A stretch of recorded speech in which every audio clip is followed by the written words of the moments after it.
Well, thank goodness 2020 finished. What a rubbish year, but it did give me plenty of opportunity to cycle, and a short deployment at the end of the year gave me time to think about what I really wanted in my next bike. Really, it was to go back to 2x and perhaps get a bit more comfort on the road, and it led me down the path of getting myself a Salsa Warbird. So here's a short video, just my initial thoughts, by no means a full review. That will come later on in the year, certainly once I've had a chance to use it both in the road mode and in the 650 off-road mode. But hopefully this will give you a short idea of why I've transitioned across to the Warbird from the Bokeh, a bike that I absolutely loved, and what I intend to do with this bike this year, and some initial thoughts. So thankfully for me, in the December sort of sales, the Black Friday sales, I managed to pick up this Warbird with about 20% off the RRP, which to my mind made it far better value than at full price. It is quite a costly bike. It's a full carbon frame. It's GRX 600 versus the sort of 800 series that I had on the Bokeh. It came with an alloy seat post. I've bought my Pro Discover seat post across from the Bokeh with my preferred ergon saddle on top. 90mm stem, which I've actually found has fit me far better than 100mm redshift sort of shock stem that I had on the Bokeh. So I haven't bought that across, I've got rid of that and I've stuck with the 90mm stem that it came with. I did bring my hunt wheels across, and I've put some 32mm GP 5000 tubeless tyres on those, and as you see it here, stand faster pedals, which I'm still running my SPD's off-road pedals. This is about as on-road as this bike's going to get for me. Componentry wise, with that GRX 600 group set, stick with me here because it's actually a complete mixy blob of components.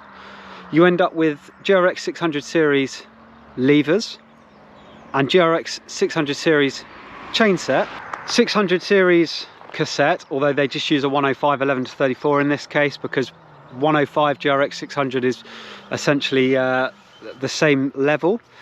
You've then got 800 series derailleurs, both front and rear, and then you've got 400 series on the brakes. Now I have bought my Ultegra rotors across, but the actual brake calipers themselves are from the 400 series, which to all intents and purposes, you read the reviews, they're just a slightly heavier version of the 800.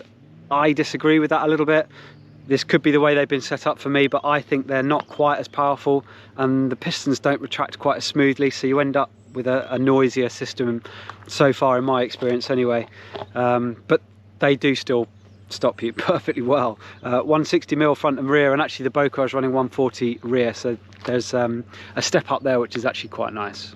Other componentry bits then that I have bought across from the Bokeh, you can see here the Fidlock bottle cages. I bought across my Hunt wheel set, the old school 4-season gravel discs, and they're just a wheel set that I know and love basically, and I thought it was nicer to put the brand new wheel set that came with this bike on the Bokeh for the new owner there. Saddle and seat post I've already mentioned. I got rid of my Rafa handlebar bag. I probably mentioned in the review video, it wasn't quite right for me, it wasn't waterproof. I didn't really like having something up on the handlebar because I like to run that light underneath my K-Edge out front mount. And what I've replaced it with is this rather small nifty Apidura Backcountry, I think it's Backcountry series, the new stuff that's come out this year. Fully waterproof frame bag there.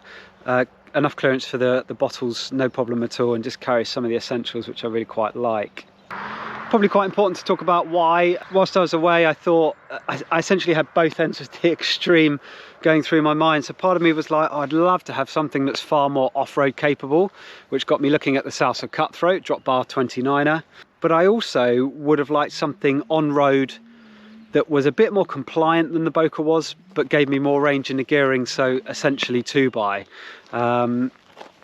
You have to make some compromises when you want a bike that can do both those things. Ideally, you'd have a road bike and a drop bar 29er bike, but as a bit of a minimalist and somebody that just likes to have as minimal sort of kit as I need really to get by, I have to stick in that middle ground and go with a compromise solution, which was the Mason Bokeh actually. But when I looked at upgrading that to the 2x, it was prohibitively expensive, and with this bike on sale and the Bokeh's sort of ability to retain its value, it almost became a no-brainer just to move the Bokeh on and go for this Salsa Warbird.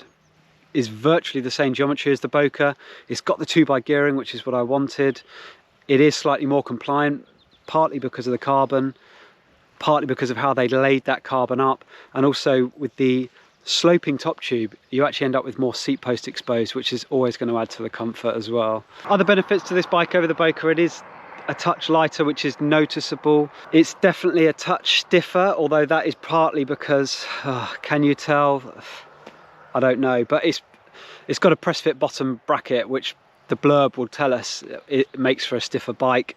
It does feel stiffer, but that could just be the fact it's carbon rather than alloy. And to be honest, I'd still rather have a threaded bottom bracket every day of the week. Not that this has caused me any trouble, but threaded I definitely think is the way forward, and a lot of the top end bike makers like Specialized are now going back to those threaded bottom brackets, which make a lot of sense.